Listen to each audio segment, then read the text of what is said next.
જેમ જેમ દબાણ પ્રેશર વધે છે એમાં વાયુની હજુ દબાણ વધારીશું. જુઓ એમ વાયુની પ્રવાહીમાં દ્રાવ્યતા શું થાય છે?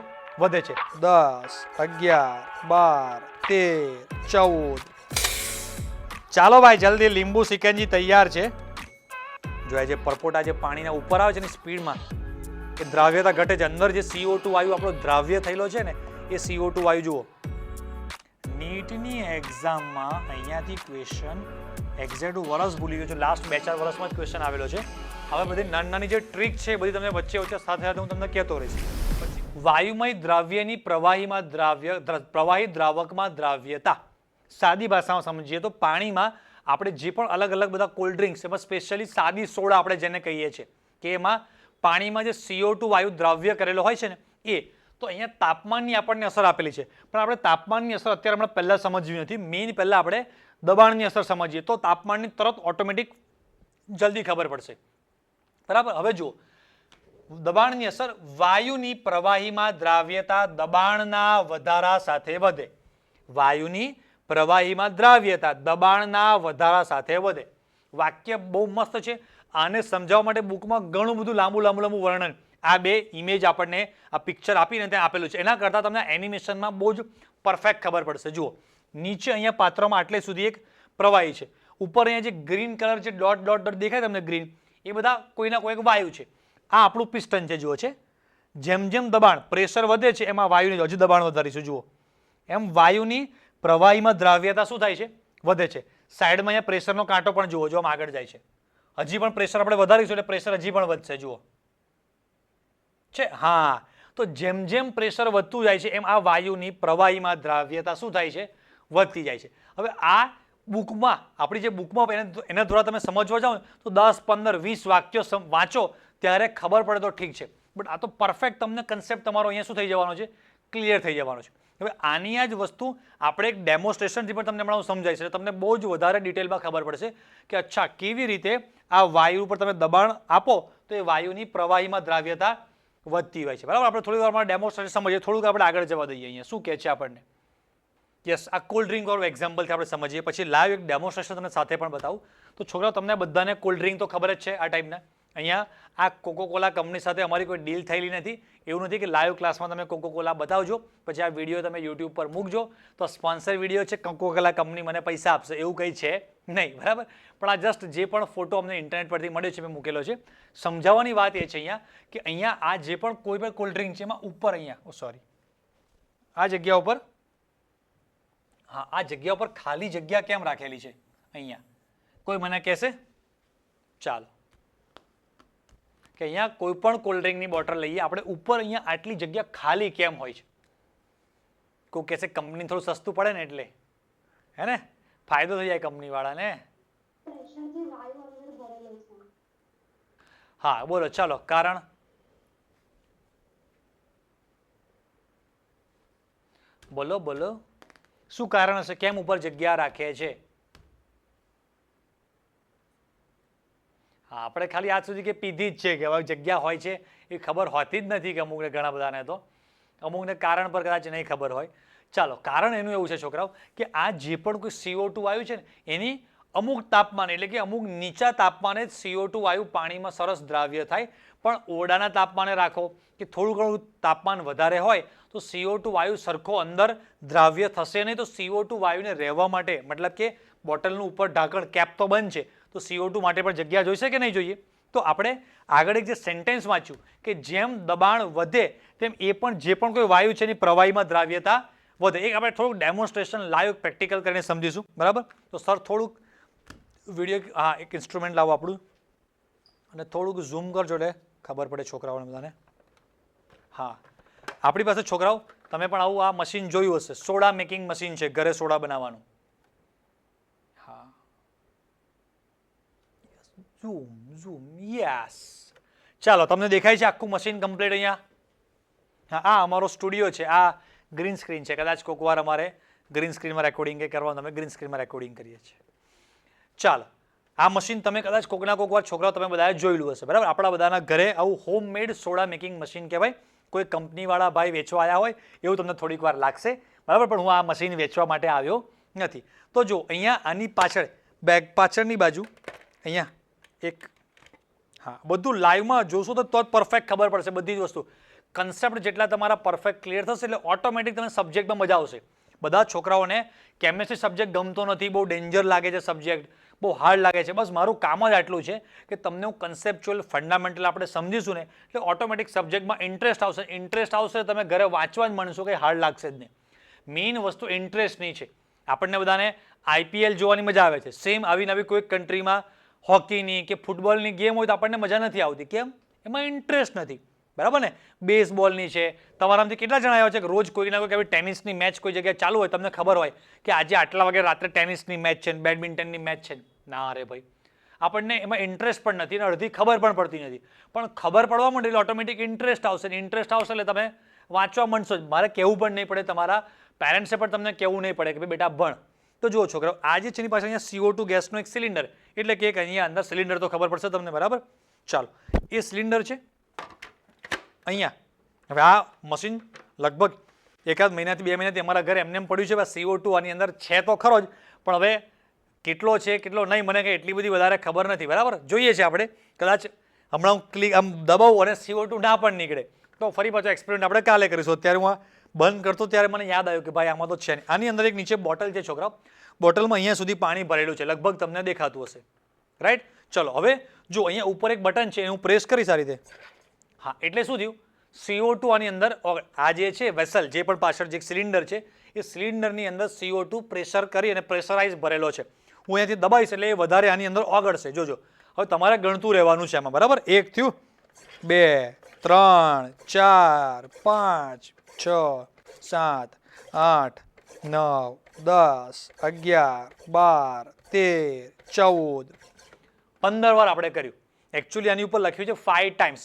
ઘરે આપણે પીવા માટે સોડા બનાવીએ, કદાચ તમારે મસ્ત જલજીરા બલજીરા નાખી થોડીક વધારે સ્ટ્રોંગ કડક સોડા બનાવી છે તો બહુ તો 5 ને બદલે 6-7 વાર તમે અંદર CO2 આની અંદર દ્રાવ્ય કરો, એ આપણા પીવા માટે હેલ્ધી કહેવાય. પણ આપણે તો લગભગ ડબલથી વધારે વાર કરી દીધું, 15-16 વાર આપણે કરી નાખ્યું છે. એટલે આ પીવા માટે એટલું બધું યોગ્ય નથી. બટ જોજો, હું આમ ખોલીશ એટલે તમે જો CO2 નો કેવો અવાજ આવે છે. મે બી લગભગ તમને માઇકમાં પણ સંભળાશે જ. હા, સંભળાયો કે નહીં અવાજ? યસ. તો આ જે વધારાનો CO2 તમે ઘણી બધી વાર સોડા પીવા પણ ગયા છો, ઉપરનો આ જે એરિયા છે એમાં સોડા પણ દેખાશે, સોરી ગેસ દેખાશે. તો આખો કન્સેપ્ટ છોકરાઓ આપણે આના પરથી સમજ્યાશું કે જેમ જેમ આપણે દબાણ આપતા જઈએ છીએ, દબાણ 1 2 3 એમ આપણે અંદર પ્રેશર કરી અને CO2 ની અંદર દ્રાવ્ય કરતા જ ગયા તો અંદર સાંદ્રતા પણ વધી, દબાણ વધ્યું એટલે CO2 વાયુ જે પણ છે એની પ્રવાહીની અંદર દ્રાવ્યતા કહેતા એની સાંદ્રતા શું થાય છે? વધે છે. તો આપણે એક એનિમેશનથી સમજ્યા અને એક લાઈવ પ્રેક્ટિકલ ડેમોન્સ્ટ્રેશનથી સમજ્યા કે જેમ જેમ આપણે દબાણ વધારીએ એમ એ વાયુની પ્રવાહીમાં દ્રાવ્યતા શું થાય છે? વધે છે. હવે આપણે તાપમાનની અસર છોકરાઓ જોવી હોય, બરાબર? તો તાપમાનની અસર જોઈએ તો તમને પરફેક્ટ વધારે ખબર પડશે. સર લાવો તો પેલું આપણે તાપમાનની અસર પણ જોઈ લઈએ. એક પેલી બોટલ, હા, અને હું થોડીક વાર ટેમ્પરરી અહીંયા નીચે સાઈડમાં મૂકી દઉં છું, બરાબર? આ મશીનને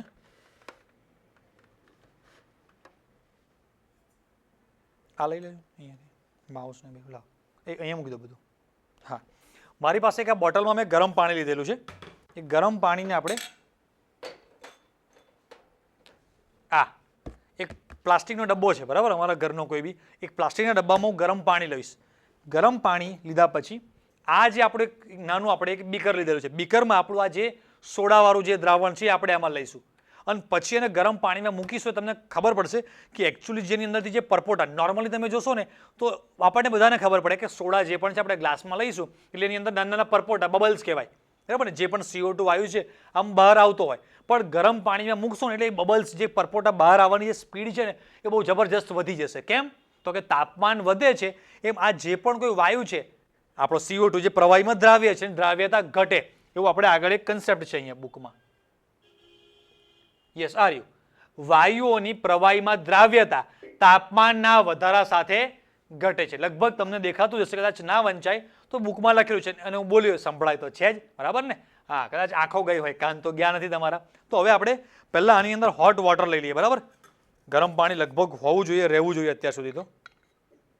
હા, ધુમાડા નીકળે છે આની અંદર, લગભગ તમને દેખાય તો ખબર નહીં, કેમેરામાં દેખાશે? હા, દેખાય છે. જો ધુમાડા દેખાયા?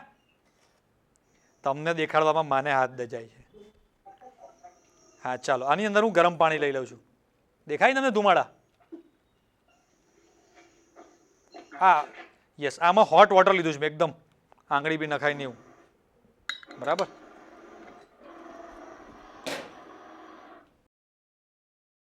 નીચેથી ઘણા બધા બંધ કરી દો, કોઈ વાંધો નહીં. ચાલો હવે જો થોડોક આમાં હું CO2 જે વધારે દ્રાવ્ય કરી દઉં, બરાબર, એટલે એક્સપેરિમેન્ટ થોડી જોવાની મજા આવે આપણને.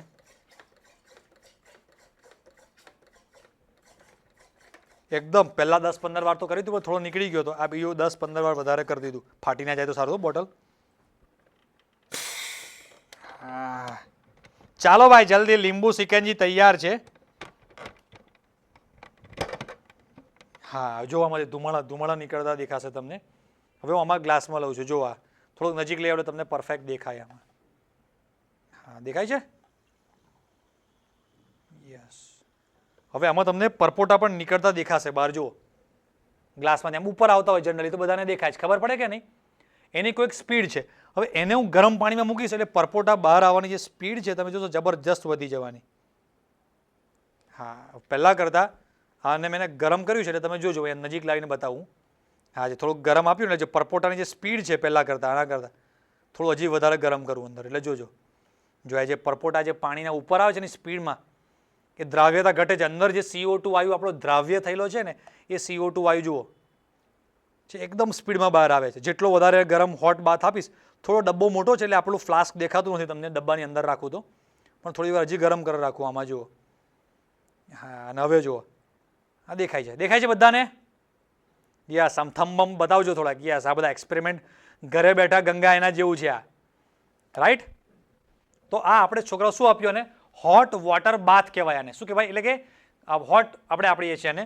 તો આ જે CO2 વાયુ જે નીકળવાની સ્પીડ છે ને આમ ધડાધડ વધી ગઈ. અહીંયા વાક્ય લખેલું જ છે, વાયુઓની પ્રવાહીમાં દ્રાવ્યતા તાપમાનના વધારા સાથે ઘટે છે. જ્યારે ઓગળેલા હોય છે ત્યારે વાયુના અણુઓ બાષ્પ કલામાં હોય છે અને વિલયનની પ્રક્રિયાને સંઘનન સાથે સરખાવી શકીએ. અને આ પ્રક્રિયામાં જુઓ વાયુમય દ્રાવ્ય, પ્રવાહી દ્રાવક અને દ્રાવણ વત્તા ઉષ્મા, તો પછી સમજીએ. પણ આ બે વાક્ય આપણે સમજ્યા. અત્યારે બે વાક્ય સમજાવવા માટે આપણે થોડીક આટલી તમને અત્યારે 5-10 મિનિટ માથાકૂટ લાગશે. અમારી ટીમે આ વસ્તુ સેટઅપ બધું કરવા માટે આના પહેલા અડધો કલાક બધી તૈયારી કરવી પડે. ઇંગ્લિશ મીડિયમની બેચમાં સેમ વસ્તુ દેખાડવાની, સેમ તમારી બેચમાં. આ બે વાક્ય આપણે સમજ્યા કે જેમ જેમ દબાણ વધારીએ તેમ એ વાયુની પ્રવાહીમાં દ્રાવ્યતા શું થાય? વધે. યાદ આવ્યું કે નહીં? યસ. હવે એ જે આ ટોપિક જો બુકમાં પહેલા આપ્યો છે પણ મેં સમજાવ્યો તમને પછી, કેમ કે આખી ભણવાની સ્ટાઇલ અલગ છે. હવે આમાં જે સરસ CO2 જે દ્રાવ્ય થયેલો છે આ પીવાય જ નહીં, કેમ કે બહુ વધારે પડતો CO2 છે. અમુક લિમિટ કરતાં વધારે દ્રાવ્ય થયેલો છે એટલે વધારે શરીરને નુકસાન કરે. પણ આમાં જે CO2 સુગંધ આવે નહીં કોઈ દિવસ, તો CO2 જે દ્રાવ્ય થયેલો છે એને મેં એ સોડાને જ ગ્લાસમાં લીધી. હવે જુઓ તમે ઓટોમેટિક પરપોટા ઓછા થઈ ગયા. જુઓ પહેલા કરતાં તમને દેખાશે જ. મેં ગરમ પાણીમાં જ મૂકેલું હતું છતાંય પરપોટા હવે બહુ જ ઓછા દેખાય છે આમ જે અંદરથી ઉપર આવતા. કેમ? તો કે મોટા ભાગનો જે CO2 તો બધો ઉડી ગયો. એકચ્યુઅલીમાં જે અંદર CO2 દ્રાવ્ય હતો એ એમનામ પણ બહાર નીકળવાનો જ હતો, અદ્રાવ્ય થાય જ, પણ આપણે એને ગરમ કર્યું એટલે CO2 વધારે સ્પીડમાં બહાર આવશે. તાપમાન વધે એમ દ્રાવ્યતા ઘટતી જાય છે. ક્લિયર? આ બે કન્સેપ્ટ, બે લાઈન. દબાણ વધે તો દ્રાવ્યતા વધે. દબાણ આપો એમ વાયુ પ્રવાહીમાં બધા દ્રાવ્ય થાય. એનિમેશન યાદ કરો, આમ જે પેલા ગ્રીન કલરના જે બબલ્સ હતા બધા, હા આ છે ને, દેખાય છે તમને બધાને? બરાબર. પછી આપણે આગળ આ જોયું. હવે અહીંયા સોરી તાપમાન વાળું છે આપણે કન્સેપ્ટ જોઈ લઈએ ફરી, પછી પાછા આવીશું અહીંયા. હા બરાબર. ચાલો હવે થોડુંક સાઈડ પર મૂકી દઈશું.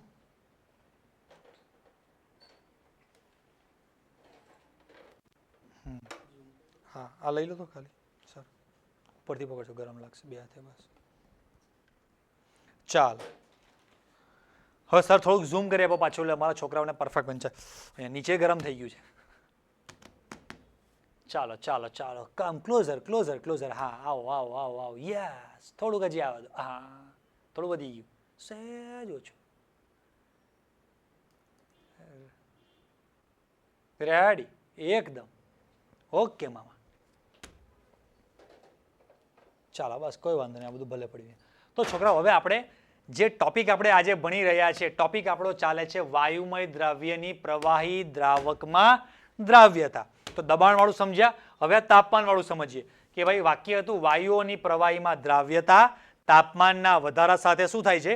ઘટે છે. એટલે તો બધી કોલ્ડ ડ્રિંકની બોટલમાં ઉપર ખાલી જગ્યા રાખવી પડે કે જે પણ આ બધી કોલ્ડ ડ્રિંકની બોટલ છે ટ્રાન્સપોર્ટેશનમાં અહીંયાથી ત્યાં જતી હોય, કોઈ પણ દુકાનમાં આપે તો દુકાનની બહાર અમુક કલાકો સુધી કદાચ પડી રહે, દુકાનમાં પણ બધી બોટલ ફ્રીજમાં ના હોય, રેકમાં એમનેમ સાઈડમાં ઘોડામાં બધી પડેલી હોય, તો એ ટાઈમે તાપમાન જ્યારે વધારે હોય તો CO2 અંદર દ્રાવ્ય રહેશે નહીં, તો CO2 ની ઉપર રહેવા માટે થોડી જગ્યા જોઈએ.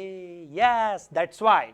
ઓકે, ઘટે છે. જ્યારે ઓગાળેલા હોય છે ત્યારે વાયુઓના અણુઓ બાષ્પકલામાં હોય છે, ઓબ્વિયસ છે, અને વિલયનની પ્રક્રિયાને સંઘનન સાથે સરખાવી શકીએ અને આ પ્રક્રિયામાં ઉષ્મા ઉદ્ભવે છે. એટલે હવે જુઓ, હવે ઊંધું સમજાય. જ્યારે બનતું હોય ત્યારે વાયુ દ્રાવ્ય છે, દ્રાવક છે, તો વાયુ પર દબાણ આપો, દબાણ આપો, દબાણ આપો, એટલે વાયુ જે છે એ દ્રાવકમાં ઓગળી બંને ભેગા થઈને શું બનાવે? દ્રાવણ, અને ઉષ્મા છૂટી પડે. તમે કહેશો અમારે તો કોઈ દિવસ એવું થયું નહીં. કેમ કે એ છૂટી પડતી ઉષ્મા છે આપણને એમ ખબર નહીં પડે. આનું ઊંધું સમજો, પરફેક્ટ ખબર પડે. જે કોઈ દ્રાવણ છે એને ઉષ્મા આપો, દ્રાવ્ય દ્રાવક અલગ થાય. એટલે આપણે હમણાં જે આ સોડા હતી આમાં, યસ, આ શું હતું આપણું દ્રાવણ? પાણી અને CO2 વાયુનું શું હતું આની અંદર? દ્રાવણ. અને આપણે ગરમ પાણી ગરમ કર્યું એટલે કે જે દ્રાવણ છે એને મેં હીટ, ઉષ્મા, ઉર્જા આપી, એટલે દ્રાવ્ય અને દ્રાવક અલગ થઈ ગયા. CO2 વાયુ બધો ઉડી ગયો એટલે દ્રાવ્ય ગયો, દ્રાવક ખાલી બાકી રહી ગયો.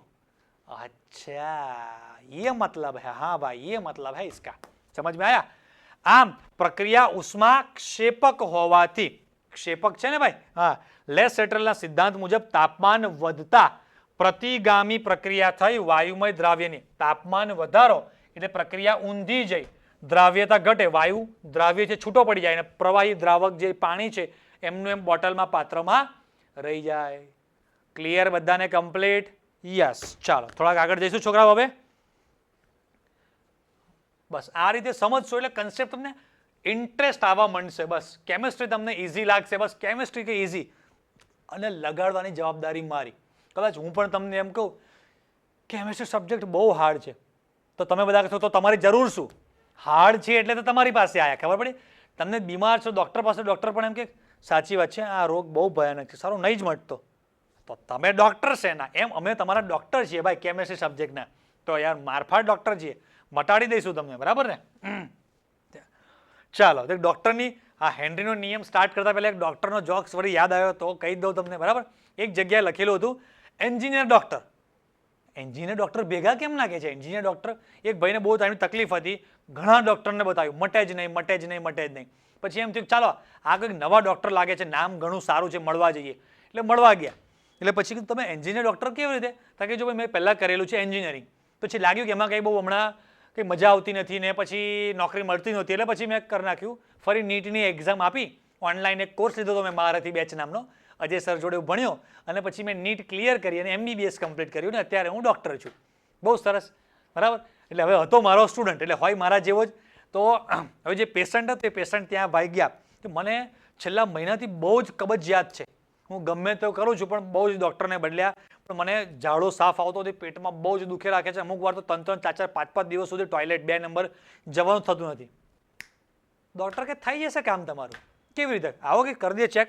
ડૉક્ટર તો ખિસ્સામાંથી, કોટના ખિસ્સામાં સાઈડમાંથી પટ્ટી કાઢી, દરજી રાખી એવી સીધી એમ પટ્ટી કાઢી અને આમ કરીને પેલા ભાઈને પેટમાં આપ્યું. આમ કરી ડૉક્ટર કે પેલા જે પેશન્ટ હતો એ ગભરાઈ ગયો કે હું દવા લેવા આવ્યો છું કે સૂટ સીવડાવવા આવ્યો છું. એટલે આમ કરીને પેટમાં આપ્યું, પછી પેટથી ગળા સુધીનું અંતર માપ્યું, બધું લખે સાઈડમાં. આસિસ્ટન્ટ એ બોલતો જાય, આસિસ્ટન્ટ લખતો જાય, આ દરજી જેવું લાગે, બાય આટલી, આ આટલું, આમ છે તેમ છે. ખબર નહીં ભાઈ શું હશે. પેશન્ટ તકલીફમાં જે કે ડૉક્ટર સાહેબ આ શું? ડૉક્ટર કે બોલવાનું નહીં, હું જેમ કહું એમ કરો. પછી ડૉક્ટરે પૂછ્યું કેટલા દિવસથી તકલીફ છે? તો કે આટલા દિવસથી. લખ્યું. ઓકે, તમારું ઘર ક્યાં છે અહીંયા? તો કે આ સિટીમાં. હા, એડ્રેસ બોલો. એડ્રેસ બોલ્યું, ફટાફટ પેલા ભાઈએ કોમ્પ્યુટરમાં નાખીને લોકેશન કાઢી લીધું. અચ્છા, તમારું ઘર અહીંયાથી આટલા કિલોમીટર ને આટલા મીટર દૂર છે. અચ્છા, નીચે રહો છો કે ફ્લેટમાં રહો છો? તો કે ફ્લેટમાં રહે છે. અચ્છા, લખો ફ્લેટમાં રહે છે. કયા માળ ઉપર રહો છો? આ માળ ઉપર. દાદર છે કે લિફ્ટ છે? તો કે લિફ્ટ છે. ઓકે, લિફ્ટ છે. બધું ગણતરી કરી. હતો એન્જિનિયર ડૉક્ટર એટલે સૂત્ર બૂત્ર બધા મેથ્સના મૂક્યા અને બરાબર દવાનો ડોઝ આમ નક્કી કર્યો. અમુક ગ્રામ સૂત્ર બૂત્ર મૂકે એટલે છેલ્લે કેમ મોલારિટી નોર્માલિટીમાં ગ્રામ આવતા હોય એમ ગ્રામ બામ ભાઈએ શોધ્યા અને પછી દવાનો ડોઝ આપ્યો, લઈ લો. હવે ક્યાંય રસ્તામાં ઊભું રહેવાનું નહીં, સીધા જ ઘરે જાઓ, તમારું કામ થઈ જશે કે છે. પેલા ભાઈ તો સીધું જ બાઇક લઈને ઉપાડી મૂકી, ફટાફટ ટાઈમ ટુ ટાઈમ જેવી રીતે પહોંચે, ઘરે પહોંચી ગયા, લિફ્ટમાં ઉપર ગયા, કમ્પ્લીટ કામકાજ. 3-4 દિવસ પછી આવ્યા ડૉક્ટરને બતાવવા માટે. ડૉક્ટર કે ઓ અચ્છા, આવો આવો, કેમ છો? કે છે શું કહો છો? કામકાજ બધું બરાબર કમ્પ્લીટ થઈ ગયું, પેટ સાફ થઈ ગયું, કોઈ વાંધો? કોઈ જ વાંધો નહીં, એકદમ પેટ સાફ થઈ ગયું છે અને હવે તકલીફ જ નથી. તો કે ડૉક્ટર કે તો આ પછી કે આપણું જજમેન્ટ કેવું કમ્પ્લીટ ને કે આમ કમ્પ્લીટ કે પણ 8-10 ડગલા કાચું પડી ગયું. તો કે કેમ? બસ લિફ્ટનો દરવાજો ખુલ્યો, ઘરનો ખુલ્યો નહીં મારાથી કે છે. ખબર પડી? લિફ્ટનો દરવાજો ખુલ્યો કે એટલું વાંધો નહીં, અમારા ફિઝિક્સમાં, એન્જિનિયરિંગમાં, મેથ્સમાં એટલી થોડી નાની મોટી તો ત્રુટી ક્ષતિ આવે એને તમારે અવગણવાની હોય છે. શું કહે છે? એટલે નાની મોટી ત્રુટી ક્ષતિ આવે એ તો અમે ફિઝિક્સમાં અવગણી નાખીએ છીએ. એટલે તો ભાઈ એન્જિનિયર, ડૉક્ટર કે જે લિફ્ટનો દરવાજો ખુલ્યો પણ ઘરનો ખુલ્યો નહીં, લિફ્ટ અને ઘરની વચ્ચે જ ભાઈનું બધું કામકાજ થઈ ગયું એમ. ચાલો, એટલે આપણે ભાઈ બધાને મ્યુટર રાખો ને, કોઈને અનમ્યુટ કરવા નહીં દેતા. અને યસ, છોટાલાલ, સ્નેહલ કે કંઈક સમથિંગ છે બસ. હા, બધાને કોઈને કંઈ ડાઉટ હશે તો હું મ્યુટ કરી ખોલી આપીશ, બધા મને પૂછી લેશે તરત જ. હું એક સાથે પૂછી લઈશ બધાને. હા, participate, mute participant upon entry. Yes.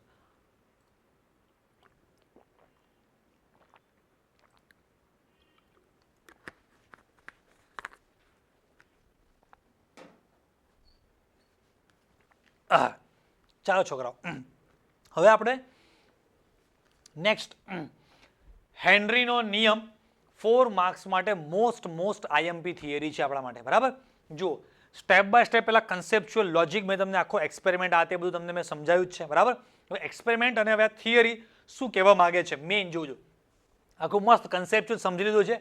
યાદ રાખવાની ટેકનિક પણ જોરદાર તમને કહી દઈશ. અહીંયા તમારે યાદ રહી જવાનું. જુઓ, અચળ તાપમાને પ્રવાહીમાં વાયુની જે દ્રાવ્યતા છે એ દ્રાવણની સપાટી પર રહેલા વાયુના આંશિક દબાણના સમપ્રમાણમાં હોય છે. અચ્છા, અમુક મેઇન આપણે કી વર્ડ્સ હોય, મેઇન શબ્દ પકડે. જો શું કહે છે? અચળ તાપમાને પ્રવાહીમાં, અહીંયાથી આ મેઇન વાયુની દ્રાવ્યતા જે છે એ વાયુના આંશિક દબાણના કેવા છે? સમપ્રમાણમાં. 3 શબ્દ છે. વાયુની દ્રાવ્યતા જે છે એ આંશિક દબાણના કેવા છે? સમપ્રમાણમાં છે. બધાને ખબર પડે કે જેમ જેમ દબાણ વધે એમ દ્રાવ્યતા વધે. એ વખતે એ જ સમયમાં ડાલ્ટન નામના વૈજ્ઞાનિકે તે સમયે સ્વતંત્ર રીતે તારવ્યું. કે સ્વતંત્ર રીતે એટલે એ પોતાની રીતે એમના ઘરે એમને અલગ જગ્યાએ, અલગ દેશમાં, અલગ સિટીમાં ક્યાંક સેમ એ ટાઈમે એ પણ કંઈક આવી શોધખોળ, કંઈક એક્સપેરિમેન્ટ કરતા હશે. આપણા જેમ નહીં કે બંને જણા ભેગા થઈને હોમવર્કની અસાઇનમેન્ટ લખતા હોય, એવું કોપી કેસ નથી આમાં. એ વખતે ડાલ્ટને શું કીધું? સેમ એવું. પ્રવાહી દ્રાવણમાં શબ્દ પકડો, વાયુની જે દ્રાવ્યતા છે એ વાયુના આંશિક દબાણનો શું છે? અવયવ છે.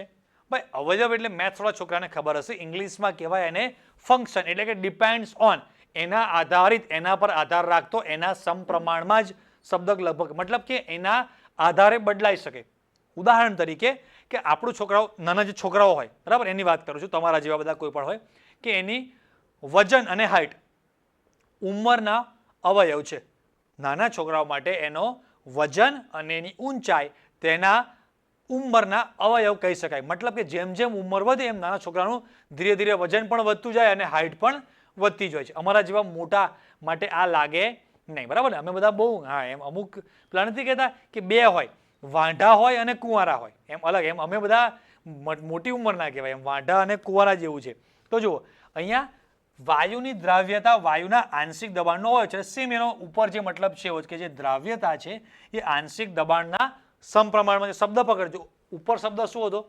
આગળ પાછળના વધારાના શબ્દો ઓટોમેટિક એડ કરતા તમને આવડી જ જશે. મેઇન તમને ક્રીમ વર્ડ તમને યાદ રહેવા જોઈએ. શું કહે છે?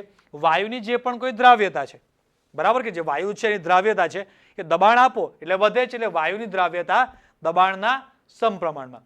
ડાલ્ટને સેમ કીધું કે વાયુની દ્રાવ્યતા જે વાયુનું જે આંશિક દબાણ છે એનો અવયવ છે. અચ્છા, હવે જો વાયુની દ્રાવ્યતા એવું નહીં, કંઈક સરખું એનું શું કહે છે? જો દ્રાવણમાંના વાયુના મોલ અંશનો ઉપયોગ માપન તરીકે કરીએ. દ્રાવ્યતા શબ્દ જનરલ શબ્દ છે. ઉદાહરણ તરીકે વજન, તો આપણું વજન જે છે એ કિલોમાં પણ માપી શકાય, ગ્રામમાં પણ માપી શકાય, પાઉન્ડમાં પણ માપી શકાય. એમ વજનની જેમ દ્રાવ્યતા, પણ દ્રાવ્યતાને કોઈ એક એકમમાં તો માપવી પડશે ને. મોલારિટી, મોલાલિટી, મોલ અંશ. તો અહીંયા આ લોકોએ આ થિયરીમાં શબ્દ શું પકડ્યો છોકરાઓ? મોલ અંશ. તો હવે શું આવ્યું? વાયુના શબ્દ પકડજો, મોલ અંશ. વાયુના આંશિક દબાણને શું હોય છે? સમપ્રમાણમાં છે એનું જ. આગળ આપણે શબ્દ બોલતા હતા વાયુની દ્રાવ્યતા. વાયુની દ્રાવ્યતા આંશિક દબાણને સમપ્રમાણમાં. હવે અહીંયા શું બોલવાનું છે? દ્રાવ્યતાના બદલે બોલવાનું વાયુના મોલ અંશ. આંશિક દબાણને સમપ્રમાણમાં છે. હવે ડાલ્ટન એ વખતે શું કીધું હતું? જો સોરી હેનરીના નિયમનું સામાન્ય સ્વરૂપ શું કહે છે? બાષ્પ કલામાં એટલે કે વાયુ અવસ્થામાં વાયુનું આંશિક દબાણ. હું જે શબ્દ અંડરલાઈન કરું એમ તમારે પણ અંડરલાઈન કરતું જવાનું. લગભગ તમારામાંથી ઘણા બધા છોકરાઓએ આપણું જે પેમ્પલેટ છે એની પ્રિન્ટ આઉટ તમે કરાવી લીધી હશે, બરાબર? હું એવી આશા રાખું છું. તો જો વાયુનું આંશિક દબાણ વાયુના મોલ અંશના સમપ્રમાણમાં છે. આગળ શું આવતો શબ્દ ખબર છે? જો દ્રાવ્યતા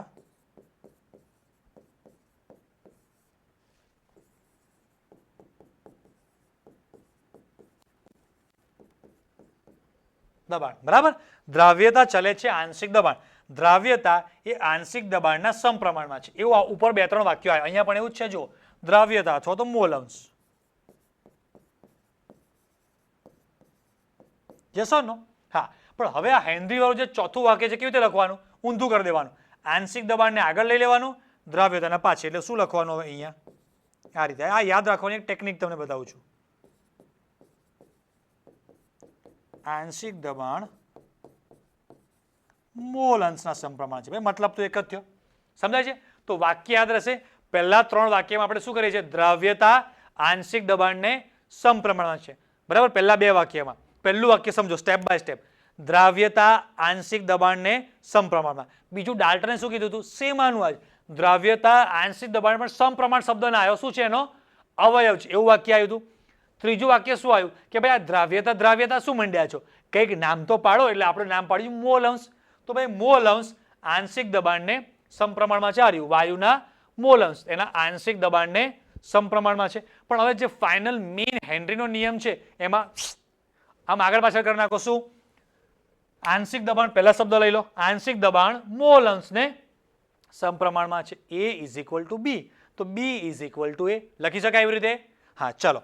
હવે અહીંયા જુઓ તો એટલે લખ્યું P અહીંયા સમપ્રમાણમાં x. x એટલે આપણો મોલ અંશ. સપ્રમાણતા આપણે કાઢી નાખીએ તો P = KH × x થઈ ગયું. ક્લિયર? હવે છોકરાઓ આ જે સૂત્ર છે એને સીધી રેખાના સમીકરણ સાથે હું સરખાવું. શેની સાથે? સીધી રેખાના. હવે આમાંથી જે મેથ્સ ગ્રુપના જે સ્ટુડન્ટ છે એ લોકો મને કહેશે કે સીધી રેખાનું સમીકરણ એટલે શું? કોને સીધી રેખાનું સમીકરણ કહેવાય? એ ટાઈપ કરી લખજો એટલે મને ખબર પડે. સીધી રેખાનું સમીકરણ એટલે શું? કયું? ચાલો, કોઈને બોલવું હોય તો આપણે અનમ્યુટ કરી દઈએ એટલે બોલી શકે છોકરાઓ.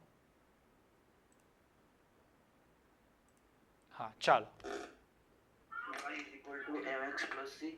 ચાલો ભાઈ, સીધી રેખાનું યસ, y = mx + c. અચ્છા, એનો મતલબ શું થાય છોકરાઓ? જો એનો મતલબ કદાચ બાયો ગ્રુપના છોકરાઓ છે એમને પણ સમજાય એના માટે કે આ એક સમીકરણ છે. એવું મેથ્સનું, કેમેસ્ટ્રીનું, ફિઝિક્સનું કોઈ પણ સમીકરણ છે એ જો આના પ્રમાણમાં સેટ થાય y = mx + c, આ ઇક્વેશનની જે પણ કોઈ ફોર્મેટ છે, બરાબર, એ પ્રમાણમાં આ સમીકરણના જીવ સેમ સ્ટાઇલમાં સેટ થાય તો એનો તમે ગ્રાફ દોરો ને, ગ્રાફ, તો ગ્રાફ સીધી રેખા આવે. કેવી રીતે? જુઓ, આ y જે P = KH × x પ્લસ અહીંયા c ની જગ્યા પર આપણે એનું મૂલ્ય 0 લઈ લીધું. તો હું y એક્સિસ પર P એટલે કે દબાણ લઈશ. x એક્સિસ પર જે છે અક્ષ ઉપર આપણે શું લેવાનું છે? મોલ અંશ. આ જે છે લેશું અને એની આલેખ દોરીશું તો કેવું આવશે? સીધી રેખા. પહેલા તમે આટલું લખી રાખો. આ જે સમીકરણ છે એની સાથે y = mx + c.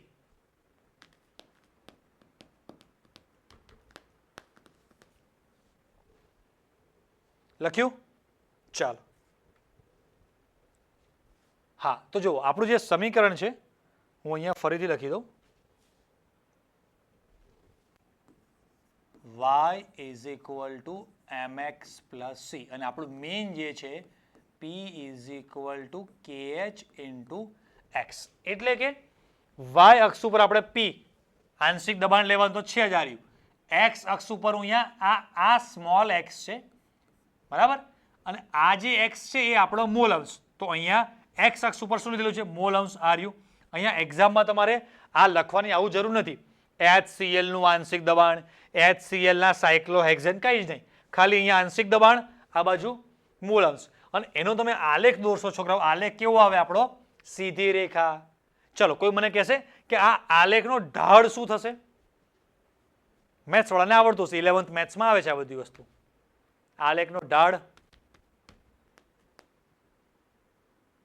નથી ખબર. આ જે છોકરાઓ જે સ્મોલ એમ છે ને અહીંયા, આ જે સ્મોલ એમ છે એ શું કહેવાય? ઢાળ.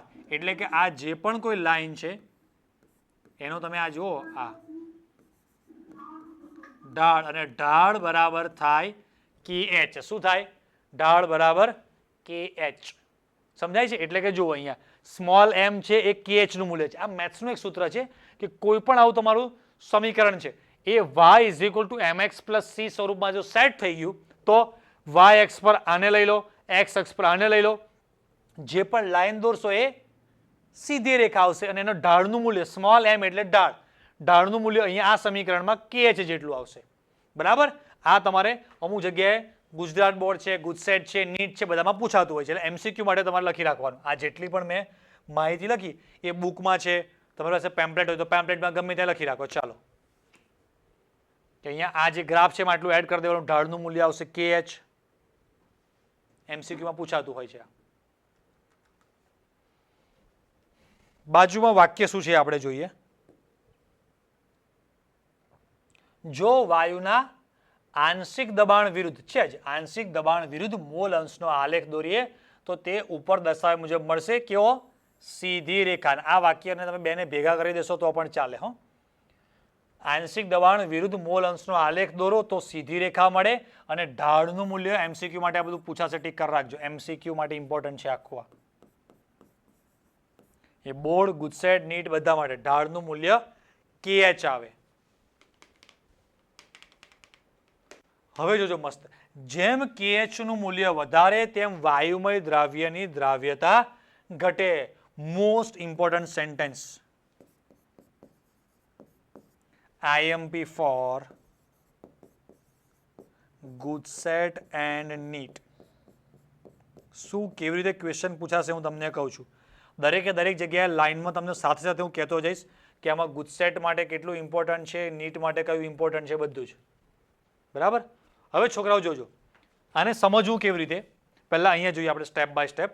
આપણું જે આ સૂત્ર છે પછી તમને લખવાનો ટાઈમ આપીશ, પહેલા જોઈ લો.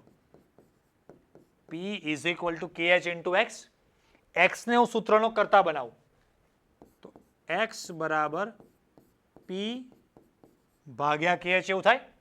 X શું છે છોકરાઓ? આપણો દ્રાવ્યતા, મોલ અંશ ને, એટલે કે દ્રાવ્યતા X ચલે છે. જો P ને હું કાઢી નાખું તો આવું લખવું હોય તો લખાય. એનો મતલબ કે છોકરાઓ આવું કહેવાય મારે કે જો KH નું મૂલ્ય વધે તો દ્રાવ્યતા શું થાય? ઘટે. જો KH નું મૂલ્ય વધારે તેમ વાયુમય દ્રાવ્યની દ્રાવ્યતા ઘટે. તો ભાઈ નીટમાં એમાં જે ક્વેશ્ચન પૂછાતા હોય છે, શું ક્વેશ્ચન પૂછાતા હોય છે? ક્વેશ્ચન નીટની એક્ઝામ પછી બધું લખવાનો ટાઈમ આપીશ, પહેલા અહીંયા જોઈ લો. નીટની એક્ઝામમાં અહીંયાથી ક્વેશ્ચન એક્ઝેક્ટ વર્ષ ભૂલી ગયો છું, લાસ્ટ 2-4 વર્ષમાં જ ક્વેશ્ચન આવેલો છે. આપણને 2-3 વાયુ આપે, A, B, C. થોડું દૂર લખી દો એટલે મને મૂલ્ય લખવાની જગ્યા રહે. આપણને કોઈ પણ વાયુનું નામ આપે કાં તો A, B, C એવું લખીને આપે, જે પણ આપે. A, B અને C 3 વાયુઓ છે. એમના KH ના મૂલ્ય આ છે. ધારો કે 55.66, 80.90 અને 70.1. આવા 3 કંઈક KH ના આપણને ગમે તે કંઈક મૂલ્યો આપેલા હોય તો આની દ્રાવ્યતાનો ક્રમ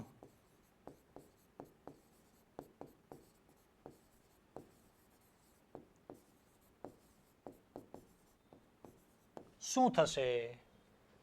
ચાલો, દ્રાવ્યતાનો ક્રમ શું થાય આ જે છે એના પરથી તમારે મને કહેવાનું છે. બોલો બોલો.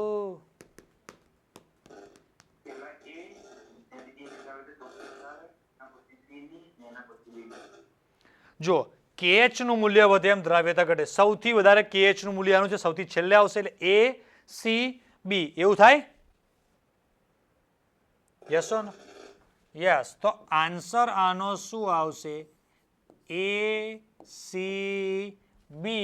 A સૌથી વધારે, પછી C અને પછી B. ક્લિયર છે? ચલો, આટલી બધી ઇન્ફોર્મેશન ટેક્સ્ટ બુકમાં જ્યાં પણ તમારે લખવા જેવું લાગે ત્યાં લખી લખો છો ફટાફટ.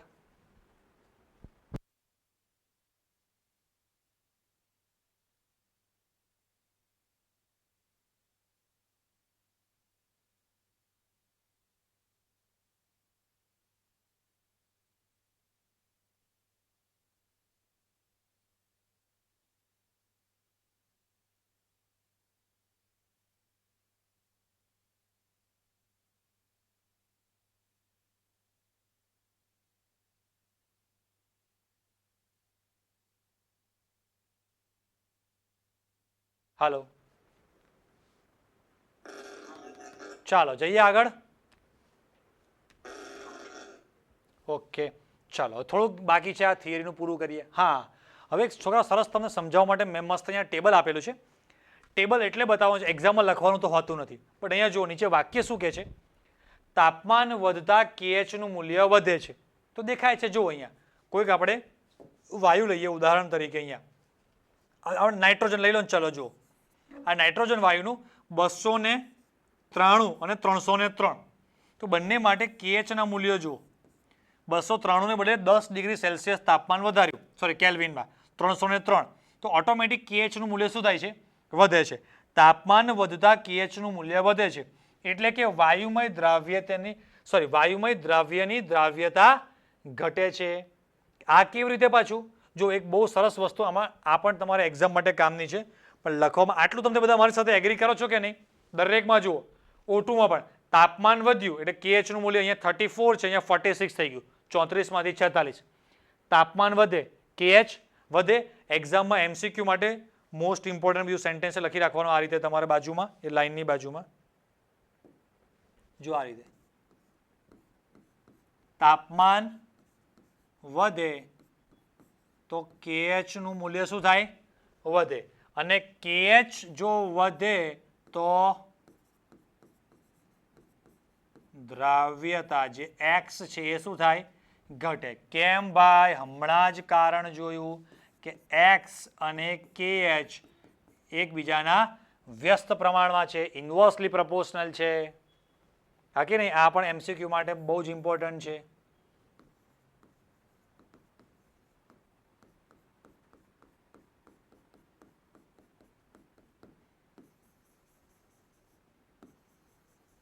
લખી રાખજો. હવે બધી નાની નાની જે ટ્રીક છે બધી તમને વચ્ચે વચ્ચે સાથે સાથે હું તમને કહેતો રહીશ. પછી પાછું એક સાથે આપણે આખા ચેપ્ટરની જેટલી પણ MCQ સોલ્વ કરવાની ટ્રીક છે ને એ બધી ફરી પાછી બધી એક સાથે સમજીશું. મસ્ત તમને નિંજા નોટ્સ તો ઓલરેડી તમને આપેલી છે આ ચેપ્ટરની, એ બધી એ PDF છે. હું તમને વિડીયો નોટ્સ પણ આપીશ, એટલે એ બધી નોટ્સ હું ડિટેલમાં પોતે સમજાવતો હોઈશ બધું, કે કઈ જગ્યાએ કયું શું કેટલું કામનું છે, કેવી રીતે એના MCQ પૂછાય. અને પછી પાછા એ બધા એના રિલેટેડ બધા ટોપિક વાઇઝ આપણે બધા MCQ કરીશું, ગુજરાત બોર્ડ, ગુજસેટ, નીટ લેવલના. એમાં પણ દરેક ક્વેશ્ચન મસ્ત આપણે એકદમ લેજન્ડ લેવલની સોલ્વ કરવાની જોરદાર ટેકનિક. લેજન્ડ લેવલની ટેકનિકનો મતલબ જ એવો છે કે ઘણી બધી બુકમાં જે ઓથર ટાઈપના સોલ્યુશન હોય, મતલબ કે બુકમાં સાદા સોલ્યુશન આપેલા હોય એવા નહીં, એકચ્યુઅલી ટીચર્સ કે કોઈ એકદમ આમ હોશિયાર માણસ હોય એ કેવી રીતે સોલ્વ કરે, ડાયરેક્ટ ટેકનિક, પેલી ખેબીવાળી આમ. તમે યુટ્યુબ પર એવા વિડીયો જોયા હશે ને, બસ એ ટાઈપની ટેકનિક. ઘણા બધા સેમ્પલ વિડીયો આપણે યુટ્યુબ પર યોદ્ધા બેચમાં ફ્રીમાં બધા જ મૂકેલા છે. લાસ્ટ યર ઘણા બધા MCQ સિરીઝ કરીને ગુજસેટના, ગુજરાત બોર્ડના ઘણા બધા સેશન આપણા બંને ચેનલ ઉપર મૂકેલા છે, તમે જોઈ શકશો એમાં. તો હવે જુઓ, આથી જળચર સજીવો ગરમ પાણી કરતાં ઠંડા પાણીમાં વધુ સગવડપૂર્વક રહે છે. આ વાક્ય કોઈક સમજાવી દે તો હું માનું કે આજના સેશનમાં જે પણ અમે બધી માથાકૂટ કરી, જે બધા પ્રેક્ટિકલ આ તે બધું કરાયું એ એને પરફેક્ટલી સમજાયું. નકર ગઈ ભેંસ પાણી મેં. શાંતિથી વાંચો. જળચર સજીવો ગરમ પાણી કરતાં ઠંડા પાણીમાં વધુ સગવડપૂર્વક રહે છે. બોલો બોલો.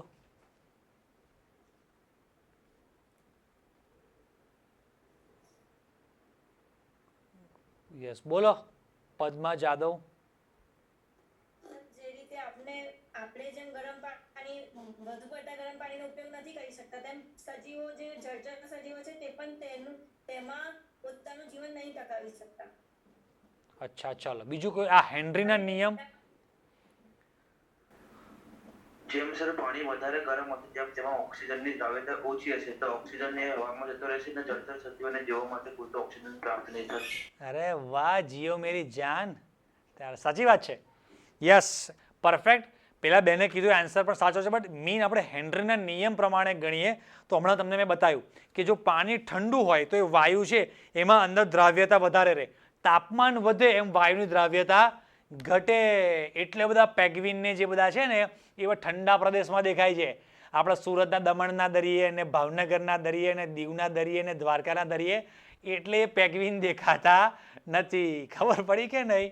તાપમાન વધારે હશે તો એ ઓક્સિજન વાયુની પાણીમાં દ્રાવ્યતા એટલી બધી વધારે રહે નહીં. આપણે તાપ કેવો ભયાનક તાપ પડે, એમાં અત્યારે ઉનાળાના ટાઈમે તમે જાઓ તો એટલો બધો તાપ છે કે પાણી પોતે જ નથી રહેતું ભાઈ. ઓક્સિજનની વાત તો છોડો, પાણીની અંદર ઓક્સિજન છે એ ઉડે કે ના ઉડે? અરે ઓક્સિજન છોડો, પાણી જ ઉડી જાય છે. એટલો બધો તાપ છે કે પાણી જ બાષ્પીભવન થઈ જાય છે, તો ઓક્સિજનની શું વાત કરવાની? સમજ્યા કે નહીં સમજ્યા? એમ તો હા, એવું એના જેવું છે. જળચર સજીવો જે પણ છે એ ગરમ પાણી અથવા ઠંડા પાણીમાં વધુ સગવડપૂર્વક રહી શકે, કેમ કે એમાં ઓક્સિજન થોડો વધારે પ્રમાણમાં સારો એવો ઓગળેલો હોય છે. ક્લિયર?